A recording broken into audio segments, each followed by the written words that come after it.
Assalamualaikum sahabat bonsai setanah air, jumpa kembali di channel Arab Bonsai, yaitu channel yang membagikan edukasi dan pengalaman tentang perawatan tanaman hias dan tanaman bonsai. Di video edukasi kali ini, saya akan bagikan tentang perawatan simpel pada bahan bonsai anting putri, yaitu berupa pembersihan batang, cabang, dan ranting, proteksi batang dan cabang dari jamur, hama, dan kutu putih, penambahan media tanam dan pupuk, serta pemasangan cover talang, supaya media tanam tidak jatuh waktu terkena air hujan ataupun air penyiraman, serta menambah kesuburan pada pohon bonsai berikut. Berikut sedikit ulasan tentang bonsai anting putri. Anting putri atau nama ilmiahnya yaitu Wichtia religiosa adalah spesies pohon dalam keluarga Apocyanaceae. Anting putri di Indonesia biasa dikenal dengan melati air atau melati hutan. Tanaman ini biasa ditemukan di Indonesia, Cina, Malaysia, Filipina, dan Vietnam. Anting putri memiliki beberapa jenis dengan karakteristik yang berbeda seperti anting putri batang putih, batang hitam, mikro, semi-mikro, bunga tumpuk, dan sebagainya. Dan nama anting putri sendiri berasal dari bentuk bunga yang menyerupai anting. Amput atau anting putri memiliki daun berwarna hijau cerah, berbentuk lonjong, dan memiliki daun ukuran yang sangat kecil. Sedangkan bunga anting putri berwarna putih dengan aroma harum. Dengan perawatan yang tepat dan teknik pembentukan yang benar, bonsai anting putri dapat menjadi hiasan yang menawan di rumah Anda. Bonsai jenis anting putri juga banyak diburu para pecinta bonsai maupun kolektor-kolektor bonsai. Namun, proses pemrograman anting putri dari bahan sampai jadi sempurna bukanlah waktu yang sebentar, karena pertumbuhan pada bonsai anting putri tidak seperti bonsai sancang ataupun sejenisnya. Maka dari itu, jenis bonsai anting putri yang sudah jadi, harganya pun bukan terbilang murah. Namun, tergantung dari bentuk dan ukuran serta karakter bonsai tersebut. Saya mulai perawatan di tahap yang pertama, yaitu saya akan menyikat atau membersihkan batang, cabang, dan ranting seperti biasa, menggunakan sikat untuk membersihkan jamur-jamur yang menempel, serta menjaga dari membersihkan hama dan kutu putih apabila ada yang menempel. Di musim penghujan seperti sekarang, jamur-jamur lebih suka menempel pada batang, cabang, dan ranting pada anting putih tersebut. Jadi alangkah bagusnya sahabat apabila memiliki bonsai jenis anput atau anting putri, sering-seringlah membersihkan batang, cabang, dan ranting supaya bonsai anting putihnya selalu sehat dan subur, terhindar dari berbagai penyakit dan hama. Dan bonsai anting putri berikut masih bahan, dan pemrogramannya pun masih seperti biasa menggunakan double pot dan tanpa digrounding. Mungkin dengan digrounding untuk pemrograman suatu bonsai akan lebih cepat, namun bagi saya dengan di double pot pun sedikit cepat pemrogramannya, asal sahabat lebih teliti dan paham dalam cara merawatnya, serta pemupukan yang sesuai dan mencukupi. Setiap 1 minggu sekali, saya selalu lakukan pembersihan batang, cabang, dan ranting pada bahan bonsai anting putri berikut, sembari mengecek perkembangan cabang yang sedang di tahap pengelosan, apakah ada perkembangan atau stuck dalam perkembangannya. Jadi apabila kondisi cabangnya stuck, saya akan cari penyebab dan permasalahannya. Biasanya, metode program bonsai menggunakan pot ditambah double pot. Media tanamnya harus sering-sering dicek, terutama pengecekan di pupuknya, apakah mencukupi atau kurang. Dalam pembersihan batang, cabang, dan ranting ada 2 metode, yaitu metode basah dan metode kering. Dan yang saya lakukan berikut menggunakan metode kering, jadi kondisi sikat kering tanpa dicampur apa-apa. Namun berbeda dengan metode basah, yaitu waktu penyikatan menggunakan air yang sudah dicampur dengan fungisida. Namun karena saya akan mengoleskan fungisida setelah selesai pembersihan batang, cabang, dan ranting, jadi saya menggunakan metode kering dalam pembersihan batang, cabang, dan rantingnya. Buat sahabat pemula, sering-seringlah pembersihan batang, cabang, dan ranting supaya jamur yang susah dibersihkan sedikit demi sedikit makin menghilang dan juga mencegah pertumbuhan jamur tersebut.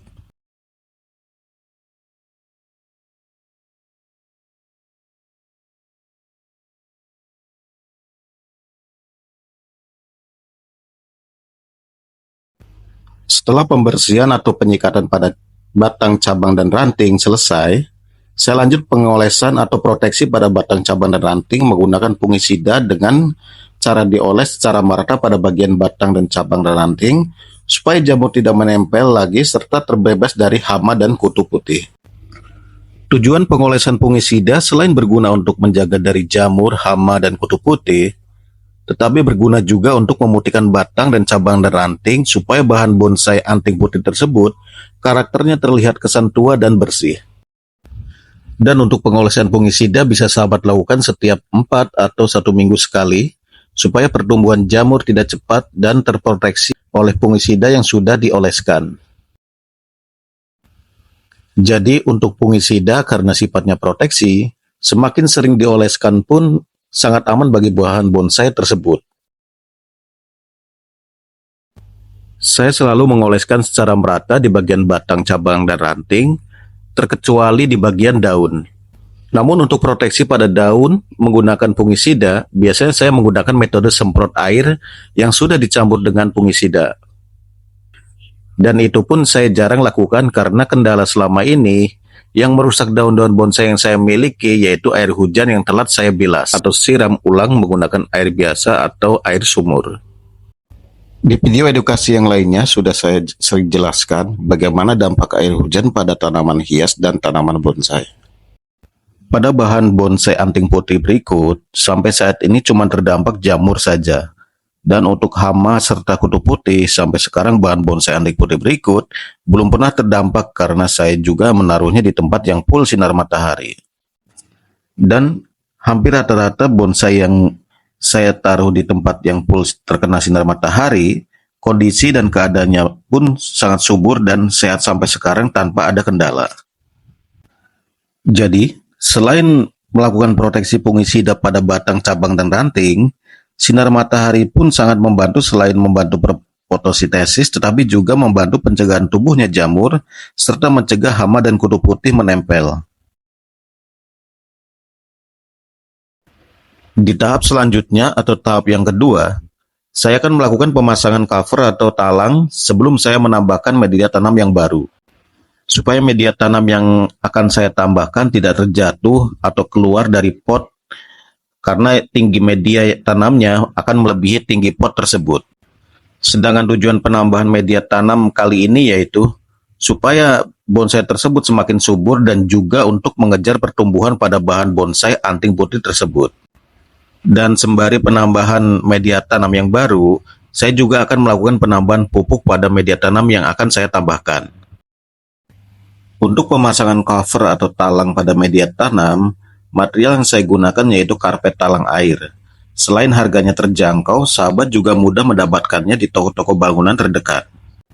Dan untuk penguncinya supaya cover atau talang tersebut tidak lepas, saya menggunakan kawat yang biasanya saya gunakan untuk wiring bonsai. Dalam pemasangan cover atau talang pada bonsai apapun itu, buatlah serapi mungkin karena ini akan berjangka panjang pemakaiannya sampai bonsai tersebut terkejar pertumbuhannya. Dan sahabat jangan terburu-buru melepas cover atau talang tersebut sampai bonsai jadi sempurna. Dan biasanya bonsai yang ikut kontes pun apabila bonsainya tingkat kesuburannya belum stabil, dalam ikut serta kontes bonsai, cover atau talang pun tidak dilepas, karena talang tersebut tidak mengganggu dalam penilaian suatu kontes bonsai.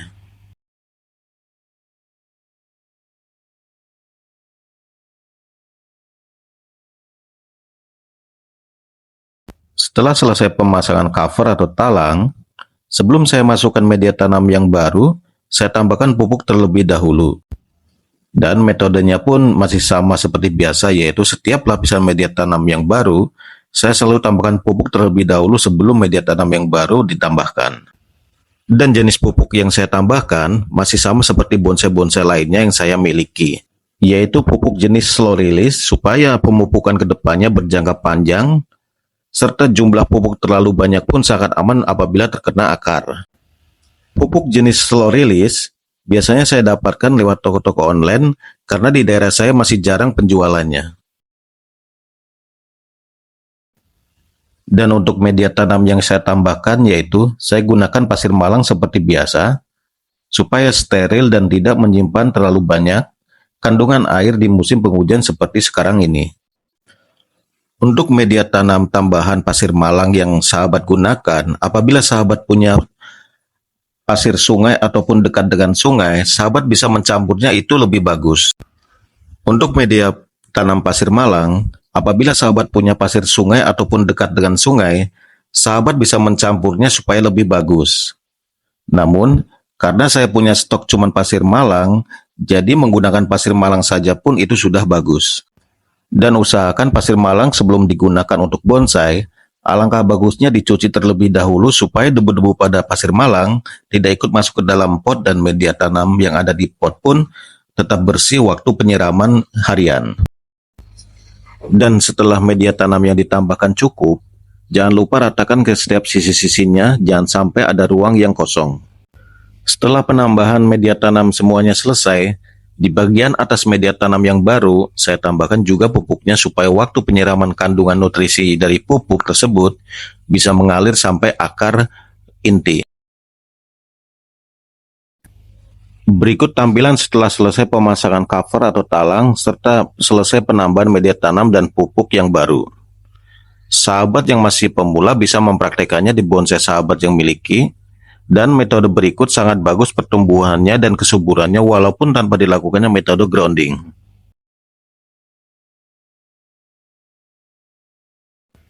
Di tahap yang terakhir atau tahap yang ketiga, yaitu saya lakukan penyiraman yang sudah dicampur dengan vitamin B1. Supaya bahan bonsai anting putri tersebut tidak stres setelah melalui perawatan serta cepat beradaptasi pada media tanam yang baru, dan juga menambah nutrisi vitamin tambahan pada bahan bonsai anting putri tersebut. Saya lakukan penyiraman secara merata di semua batang, cabang, dan ranting, dan bukan hanya di media tanamnya saja. Karena vitamin B1 juga bekerja dan berguna pada batang, cabang, dan ranting, dan bukan pada akarnya saja. Dan untuk penyiraman vitamin B1, saya lakukan setiap 2 minggu sekali atau 3 minggu sekali. Karena vitamin B1 terbuat dari bahan kimia, sahabat jangan terlalu sering dalam penyiramannya menggunakan vitamin B1. Sahabat bisa ikutin sesuai dosis yang dianjurkan serta waktu kapannya dilakukan yang tertera di botol kemasan.